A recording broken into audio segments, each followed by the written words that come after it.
Hari ini, hari Sabtu, tanggal 1 Oktober 2022, pertama-tama saya mengucapkan turut prihatin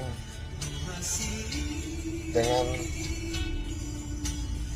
kejadian yang di Ruras Lindung, di Tapet, tepatnya di kampung saya, terjadinya gempa yang cukup keras dan sampai memakan korban. Semoga Tuhan melindungi keluarga kita semua, dan semoga saudara-saudara yang mengalami diberikan Tuhan kekuatan. Mari kita berdoa bersama. Untuk saya pribadi, sebenarnya 1 Oktober ini adalah hari bahagia, karena hampir 2 minggu ini saya isolasi mandiri dan merdeka baru 1 Oktober. Ketika saya melihat Peduli Lindungi sudah hijau, saya langsung dapat berita yang memprihatinkan dari Tapanuli Utara. Tapi sebenarnya untuk kebahagiaan saya itu, saya akan melakukan perjalanan hari ini ke tempat-tempat yang bersejarah, tempat-tempat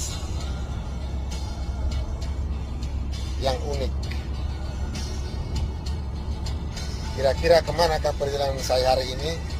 Ikuti terus indahnya berbagi. Mungkinkah ini berarti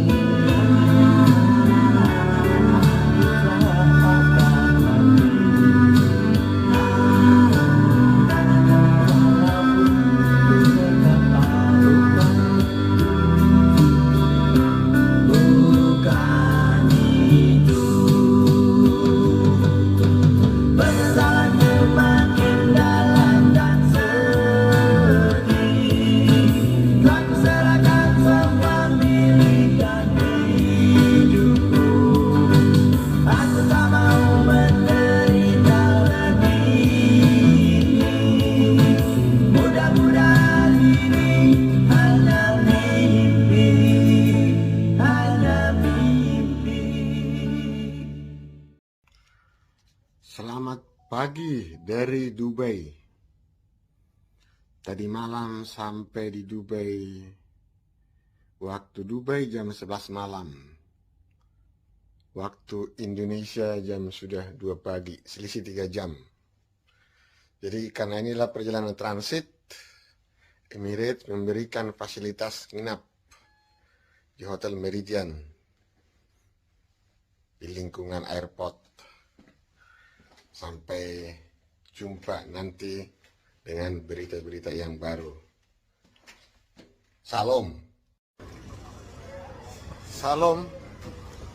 Setelah 6 jam lebih terbang dari Dubai, sekarang sudah sampai di Athena, ibu kota Yunani.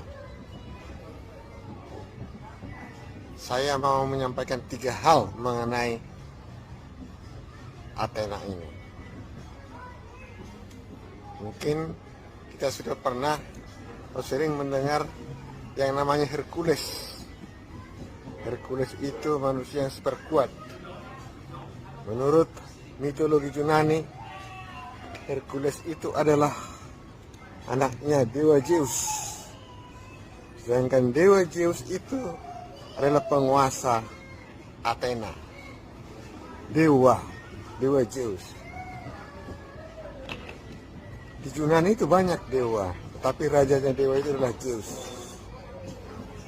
Jadi sekarang saya berada di negara para dewa.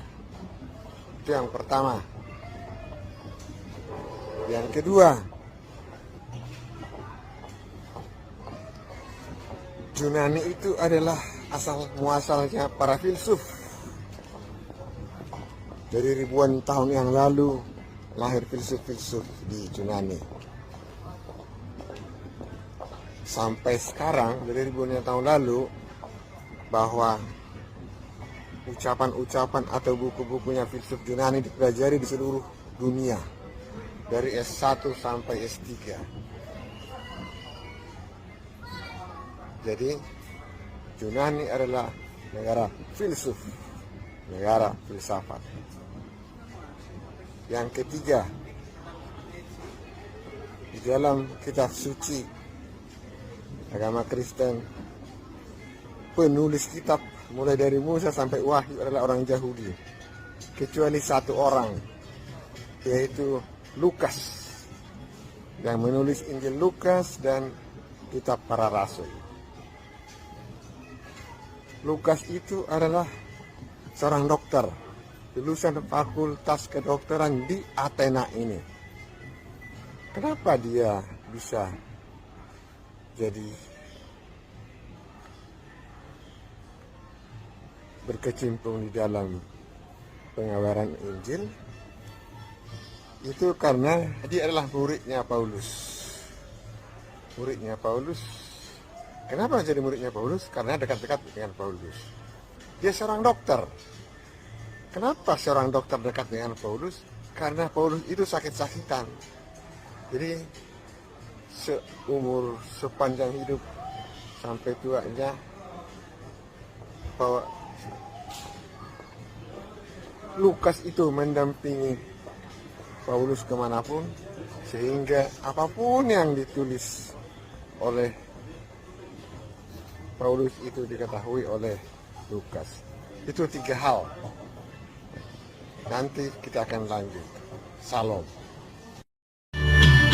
Godang peluat na hujan Siara siasa atau di Yunani Australia peungau tege Tu paham saya masih odoang tahe